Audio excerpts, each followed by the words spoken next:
Hey guys, and down here, this is going to be my chapter review to My Hero Academia or Boku no Hero Academia 223 Cockroach. Now, Horikoshi has been on fire with the good content for a while now, so what did we learn this chapter? It's been a month and a half since the League of Villains had left Dr. Ujiko to try to tame Giganta Machia, and they've been fighting him non-stop since then. First, which quirks does Giganta Machia even have? Like, which quirks does Giganta Machia possess? I mean, like, for me, it looks like some sort of gigantification quirk, gigantification quirk, a skin hardening, rocky skin quirk, an explosive kind of like rapid expansion quirk, which he actually uses this chapter like a solar flare kind of thing, but he just kind of explodes something out of his palm and blows everyone away. He has super senses, maybe some sort of animalistic quirk, which would explain his inhuman reflexes as well, some sort of endurance quirk, and possibly a whole host of other quirks as well. We've been told he has multiple quirks and is able to utilize them, but the guy seems to have a few at the least, or some sort of quirk that enables all of these at the same time, which I really doubt. But anywho, Giganta Machia can fight for about 48 hours, 44 minutes straight without rest, and then he sleeps for 3 hours until until he wakes up, or unless he's disturbed, in which case he'll resume his onslaught for, I assume, is around about another 49 hours, which is crazy. And this is really impressive. It sounds really impressive and all that, but what's more impressive to me at this moment in time, and apologies if the camera is kind of swaying one way or another, it seems to do that on this kind of this gimbal for some reason. But yeah, so what's more impressive to me is that Shigaraki has kept up with this beast for these 48 hours and 44 minute cycles, and seeing as he's like Giganta Machia's only target, he has to have the same fight/sleep cycle as the Raging Beast, which means he's been getting more than anybody. He's been getting some quality training time over the last 1.5 months. Like, seriously, Shigaraki is going to be crazy strong after this, strong enough to keep up with someone as crazy powerful and as fast as Giganta Machia, i.e.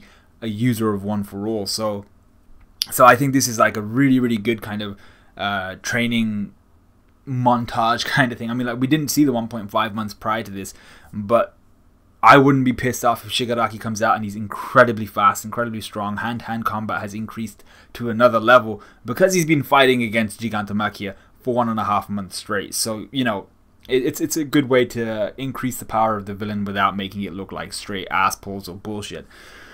We're also told that Shigaraki has been smiling all the while, probably happy that he's not just going around wasting smaller prey, but focusing on bettering himself and his crew whilst obtaining multiple assets. Anyway, we go through some minor details, like Spinner telling us how the League of Villains kind of cycling rest in order to help Shigaraki, and Toga bought a new duffel coat and all that jazz. But the interesting part really comes when Twice pulls a phone out of his ass, seemingly, supposedly being contacted by Giran, who we all know is being held hostage by Nara. This was the introduction of Nara to the League of Villains, and they do this in brutal fashion, telling the League to watch the news where we're told that dismembered fingers have been found at locations all around the country, suspiciously to the League of Villains, locations which they themselves as the League have made appearances or have visited. And all of these fingers have a piece of clothing or normal wear like glasses alongside them, making it glaringly obvious that our boy Giran has been given the kind of Deva Seaworth treatment. And the leader of Nara introduces himself as Redestro and as the leader of the Superpower Liberation Army, telling Shigaraki and company that he wants to destroy the status quo and allow society to utilize their quirks and abilities without limitation, to freely use their quirks. Redestro then mocks the League, telling them of how Giran has bravely stayed silent even whilst getting his fingers chopped off. And I feel bad for Giran here. He mentions how Giran perfectly erased his client list, but one of his boys restored the deleted data. And like I said, it's unusual for me to feel bad for like a broker for villains, but this guy's had his fingers chopped off. He's been loyal. This guy deserves at least like 2 donuts or some shit. So, and I also like the shout out to the gorillas and the character design, which reminded me of them too, with the guy with, you can see like the top layer of his teeth, and he's got the bangs, very reminiscent of Sia. But yeah, it's very cool to see that, and then the feel good ink as well. I mean, I'm not a big fan of the Gorillaz, or I wouldn't say I'm a large fan at all, but I do know a few of their songs and I do like them. So we're introduced to main members of the Superpower Liberation Army here, the main guys anyway. So we're introduced to Tomoyasu Chikazoku, who is the director of the Feel Good Company, a major IT company. He's the guy with the bangs and the straight down hair, the black hair, and he has like someone behind him who also looks like he's part of the Gorillaz. We see Koku Hanabata, which is a leader of the Heartseeker political party. We see Chitose Kizuki, executive director of Shueisha, which I assume is a publishing company, and I think is a publishing company, much like in the real world, and the reason why she has the book, and it's the reason why the book that she's holding, the Superpower Liberation War, has been selling like hotcakes in the My Hero world. And then we have Rikiya Yotsubashi, president and CEO of Nara. So we have all is it 4 of them? Yeah, it looks like 4 of them, but I swear there's a couple more. There's the guy with the hood that we haven't seen yet. So it's Tomoyasu Chikazoku, Koku Hanabata, Chitose Kizuki, and Rikiya Yotsubashi. So then we have Rikiya, who's the Redestro guy. Actually, before we go on to that, I just want to make mention of the fact that they're very opposite in the sense that the League of Villains are all of these kind of no-names with no money to their names at all, kind of gathering together and gaining infamy through their kind of misdemeanors and their deeds. And then we have the Superpower Liberation Army, all of these guys incredibly well connected. Their networks are probably really extensive, seeing as they're all executive directors, CEOs, presidents and stuff like that, and they all have money backing them. So it's incredibly different backgrounds that these two villainous groups have, but if one defeats the other, there are different assets they can gain via that, and different advantages for them having defeated the other one. We'll come back to that. So Rikiya tells the League of Villains he has 116,516 soldiers ready at his beck and call. Surely, if Rikiya, or Redestro, or whatever you want to call him, Big Nose Joker dude, if he had this many soldiers, he would have made a move by now. That's my opinion. I smell some bullshit on this part. I think he might have 116,516 people who are like who have read his book and who may be like on the borderline of going out and like just utilizing their quirks and raising hell and shit like that. But I doubt he has that many soldiers. If he does, surely he would have made a move by now. Surely he'd be on someone's radar somewhere.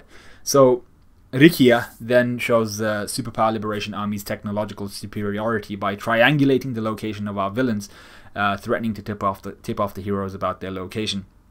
And for me, it's what does Redestro or Rikiya, what does he want here? Does he so like, and he answers that, to be fair. So his answer to that is he wants to fight the villains in, what was it, Deika City, Aichi, to wipe out the infamous League of Villains so that he can take the throne as the spotlight opposition to heroes. But sure, like this is the issue now. Where will this take us?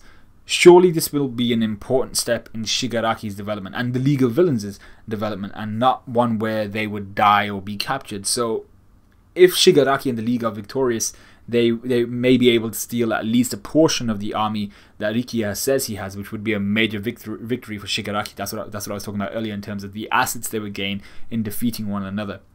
So Shigaraki would probably gain a lot of that kind of, if he defeats them and like subjugates them, or if they start to work for him, or if he takes over whatever they have, he would suddenly have a whole lot of wealth behind him, a whole lot of technology behind him, and a whole lot of people behind him. And obviously for the Superpower Liberation Army, they would just get rid of their opposition and take the throne and spotlight as the villain group of the century or whatever. So also Rikiya may have numbers supposedly, but Shigaraki has a Giganta Machia kind of if he subjugates him. So what people have mentioned in the comments that like Shigaraki might make a beeline straight towards Deika City, which is in Aichi, and Giganta Machia will follow him and all that good shit, and then the Superpower Liberation Army will get defeated in the crossfire, which actually wouldn't be so bad, but I feel like there might be more to this. So that's the end of the chapter, that's the end of this review. Let me know what you guys thought of this chapter and the review. Like, comment, subscribe, all of that good stuff, and I'll see you guys. Like, I'm literally doing a back-to-back review right now, so I'm doing My Hero Academia, and then I'm going to do Taizai, hopefully release them at the same damn time. So I'll see you guys in a very little bit.